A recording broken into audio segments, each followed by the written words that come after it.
Hello everybody, I hope you all are doing well in your studies. तो अगर आप भी अभी एसबीआई क्लर्क और पीओ की प्रिपरेशन कर रहे हैं और आपको लग रहा है कि किस तरीके से पूरा दिन प्रोडक्टिव वे में हम स्टडी करें, प्रिपरेशन करें, तो उसी को ध्यान में रखते हुए मैं ये टू डू लिस्ट लेके आई हूँ, जो कि मैं खुद फॉलो कर रही हूँ। और मैं आपको अपने स्कोर्स भी दिखा सकती हूँ मॉक टेस्ट के, कि मुझे इसका किस तरीके से फ़ायदा हो रहा है। तो आप कमेंट भी कर दीजिएगा अगर आपको मेरे मॉक टेस्ट के स्कोर देखने हो, तो आई विल डेफिनेटली शो कि मेरे कितने परसेंटाइल आ रही है, कितने तक मार्क्स आ रहे हैं मॉक टेस्ट में। तो मैं आपको ज़रूर से ज़रूर दिखाऊंगी, पर फिलहाल मैं आपको बता देती हूँ कि मैं किस तरीके से प्रिपेयर कर रही हूँ। पूरी टू डू लिस्ट है जो कि आपको 10 जो अब प्री के एग्ज़ाम तक, एसबीआई क्लर्क प्री के एग्ज़ाम तक आपको फॉलो करनी है। फिर उसके बाद एक नई टू डू लिस्ट मैं लेके आऊँगी जिसमें थोड़े चेंजेस होंगे, लेकिन अभी जो मैं टू डू लिस्ट मैंने बनाई है वो प्री प्लस मेंस दोनों को फोकस करके बनाई हुई है। तो आप इसको ज़रूर से ज़रूर फॉलो करना चाहें तो कर सकते हैं, क्योंकि आपको ये टू डू लिस्ट करने में देखिएगा कि आपको बहुत ज़्यादा बेनिफिट मिलेगा इस तरीके से अपना प्रिपरेशन करने में। तो सबसे पहले मैं आपको बता दूं कि मैं सबसे पहला काम क्या करती हूँ, तो वो है न्यूज़पेपर पढ़ना।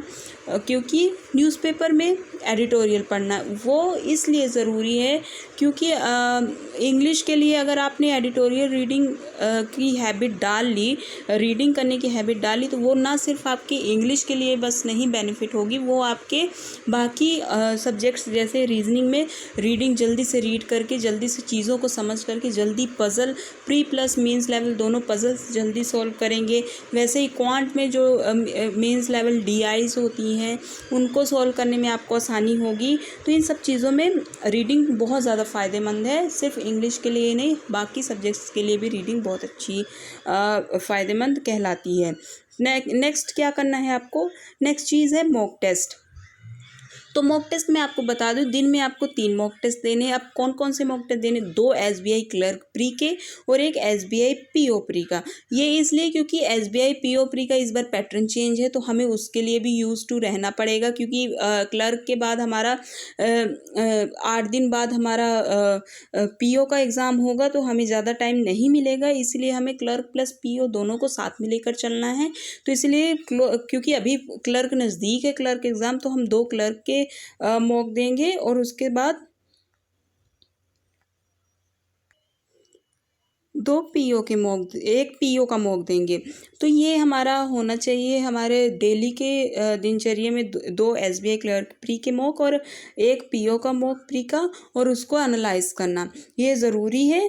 फिर उसके बाद हमें क्या करना है, उसके बाद हमें मेंस की भी तैयारी साथ में रखनी है। तो मेंस की तैयारी साथ में रखनी, तो उसके लिए ना तो आपको सेक्शनल मॉक देना है और ना ही फुल लेंथ टेस्ट देना है। आपको सिर्फ और सिर्फ क्या करना है कि आपको मेंस की पकड़ बनाए रखनी है। तो उसके लिए आपको ये ऑप्शनल है। ऑप्शनल किन के लिए है, जिनको अभी प्री में दिक्कत आ रही है, जिनको प्री या तो फर्स्ट टाइम देना है, या तो फिर प्री ही उनके क्लियर नहीं हो रहे, या फिर उनकी प्री में परसेंटाइल अच्छी नहीं आ रही है, तो उनको अभी मेंस में ध्यान नहीं देना है, उनको अभी प्री में फोकस करना है। तो उनके लिए ये ऑप्शन है। बाकी जो जिनकी परसेंटाइल प्री में अच्छी आ रही है पहले से ही, तो उनको ये चीज़ फोकस करनी है। मेंस में आपको क्या करना है कि जो क्विज़ेस आते हैं, क्विज़ेस में आपको बता देती हूँ कहाँ से करने हैं। क्विज़ेस आपको फ्री में, प्रैक्टिस मॉक में फ्री क्विज़ेस होते हैं मेंस लेवल, जो कि आप अटेम्प्ट कर सकते हैं, जिसमें आपको मिसलेनियस क्वेश्चंस मिलेंगे, डीआई मिलेगी, मेंस लेवल पजल्स मिलेंगी, मेंस लेवल मिसलेनियस क्वेश्चंस मिलेंगे, और English RC and miscellaneous questions मिलेंगे।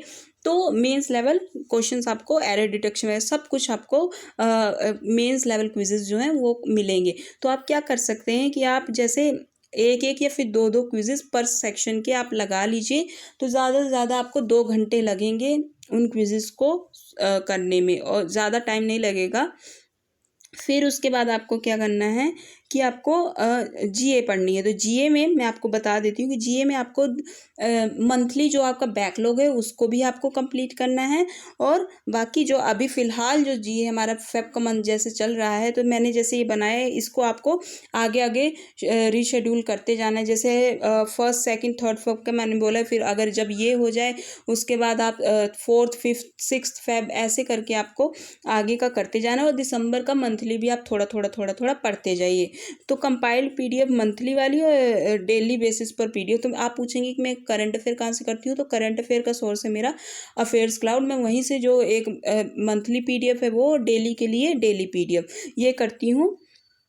और करंट अफेयर की मैं मॉक जो है वो प्रैक्टिस कहाँ से करती हूँ, तो वो मैं करती हूँ प्रैक्टिस मॉक के जो क्विजेस आते हैं, फ्री क्विजेस हैं, क्विज टेस्ट आता है, उसमें 50 क्वेश्चन पर क्विज में होते हैं, तो उनको वीकली का होता है वो, तो उनको मैं अटेम्प्ट करती हूँ। जब एक हफ्ते का हो जाता है तो उसको मैं अटेम्प्ट कर कर फिर उसका रिवीजन करती हूँ।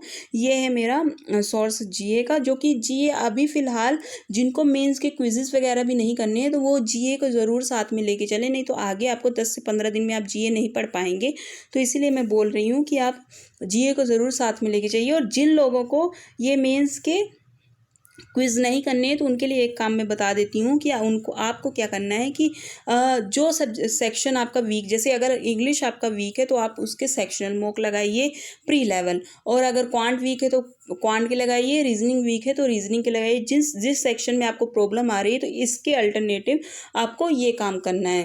तो ये टू डू लिस्ट आप अगले 10 दिन तक अप्लाई करिए, और 10 दिन बाद आपको फ़र्क देखने में, 10 दिन बाद क्या, 1-2 दिन बाद ही आप जब सेटिस्फाइड होंगे कि हाँ हम अच्छे से कुछ तैयारी कर कर हम पढ़ कर मतलब हमने पूरा अच्छे से किसी भी एग्ज़ाम के लिए हम अच्छे से पढ़ रहे हैं, अपना 100% दे रहे हैं, तो आपको भी अच्छा फील होगा और आप इम्प्रूवमेंट भी आपको देखने को मिलेगी। तो ये चीज़ें हैं जो आपको एक अच्छे तरीके से अगर स्टडी करनी होती है तो ऐसे ही एक पूरी प्लानिंग करनी पड़ती है कि हमको क्या पढ़ना है क्या नहीं पढ़ना है। तो यही टू डू लिस्ट इसीलिए मैं लेकर आई, क्योंकि यही चीज़ें मैं डेली फॉलो करती हूँ, तो मुझे लगा मुझे आपके साथ भी शेयर करना चाहिए कि किस तरीके से मैं अपनी अपनी प्रिपरेशन कर रही हूँ आगे जो मेरा एसबीआई प्योर क्लर्क का एग्ज़ाम लगा हुआ है उनके लिए, तो आपके साथ भी मैंने शेयर किया। So thank you all, I hope आपको ये वीडियो पसंद आई होगी। अगर पसंद आई है तो प्लीज़ इसको शेयर कीजिएगा, लाइक कीजिएगा, मेरे चैनल को सब्सक्राइब भी कर लीजिए, क्योंकि ऐसे ही आपको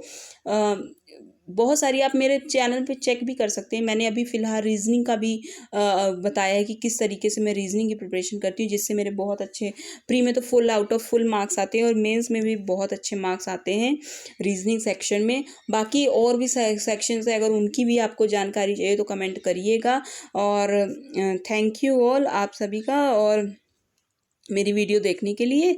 और अगर आपको स्ट्रेटजी पसंद आई हो तो आप इसको अपना सकते हैं, क्योंकि अपनाने में क्या जाता है, अगर वर्क करे तो ठीक है, ना वर्क करे तो आप अपने तरीके से जिस तरीके से कर रहे हैं उस तरीके से भी कर सकते हैं। वैसे वर्क करनी चाहिए, क्योंकि मैंने इसे ऐसे ही कर रही हूँ तैयारी, तो मेरी जो मॉक टेस्ट वगैरह में परसेंटाइल है वो भी अच्छी आ रही है, मेंस की भी तैयारी हो रही है साथ साथ में। तो आई थिंक आपको भी एक बार ट्राई करना चाहिए। So thank you all.